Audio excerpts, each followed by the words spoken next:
You either believe in free speech or you don't. Over the last few years, all of you have definitely heard me criticize many people for things they've said, but I don't recall a single time where I ever called for a single one of them to be banned from any organization, event, or social media platform.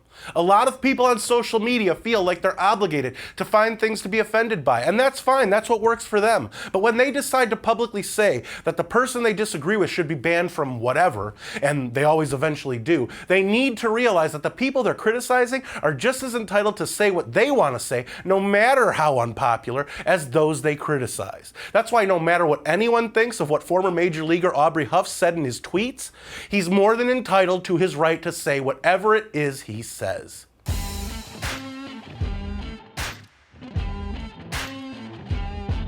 everybody, welcome back to another edition of Out of Left Field for MRC-TV. I'm Nick Kangadis. Former Major Leaguer and three-time MVP vote-getter Aubrey Huff landed in hot water this week after his former team, the San Francisco Giants, intentionally neglected to invite Huff to the 10-year reunion of their World Series win for, as the Giants put it, quote, multiple comments on social media that are unacceptable and run counter to the values of our organization, unquote. Now, before we continue and look at the tweets the media seem to be latching onto, here's how Huff himself views his social media presence. Most of my Twitter account, if you watch it, it's a lot of it is it's a lot of satire in nature, and it's very heavily conservative. I'm a conservative Christian guy from Texas, and I don't have a regular job, so I feel like I can go on there and say what I want, and that's what the First Amendment's all about. Now that we have a little more context from the horse's mouth, let's look at the two tweets.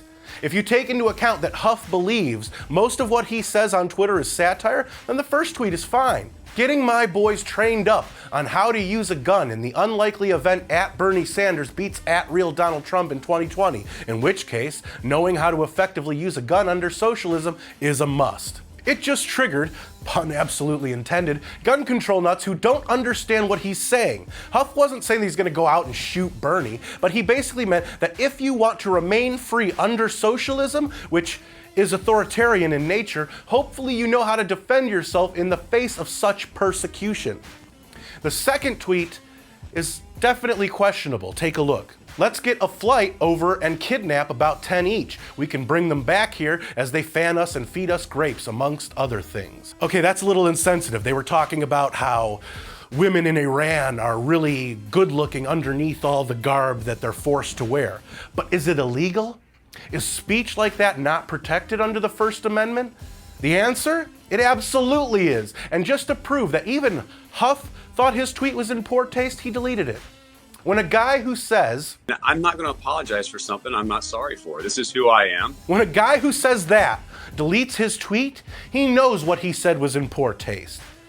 Now that we've examined why the Giants say they don't want Huff at their reunion, let's get Huff's take on why he wasn't invited. Here's part of what Huff said in a statement he posted to Twitter. Quote, when I asked why I wasn't invited, Giants CEO Larry Baer told me that the board didn't approve of my Twitter posts and my political support of Donald Trump, unquote. Now, critics of Huff are gonna say that's BS. It's not because of Trump. But that argument typically comes from the same people who say Orange Man bad every time one of them stubs one of their toes.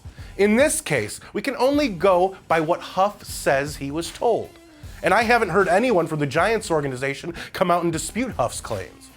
Something else Huff said in his statement resonated with me because there's truth in his words. Quote, we live in a country that is under attack. Society is desperately trying to take away our First Amendment, our freedom of speech, and our freedom of political association, unquote. And he's not wrong, even though they aren't as large a portion of the population as they or the media would have you believe. In fact, they're really nothing more than a very vocal minority of people. The Twitterati do speak loudly and often until anyone pays attention to them.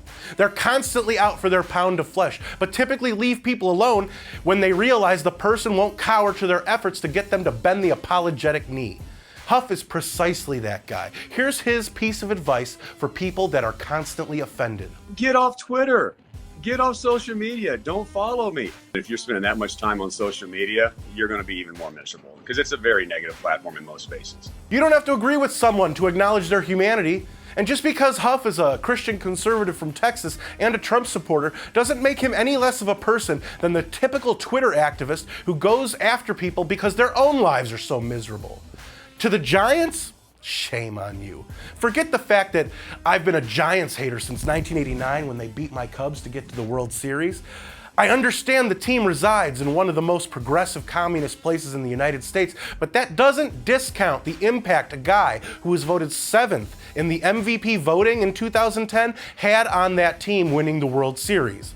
Huff still has his World Series ring, plenty of money, and a family he loves. By not inviting Huff because of some tweets, you prove how intolerant the tolerant left is on the left coast.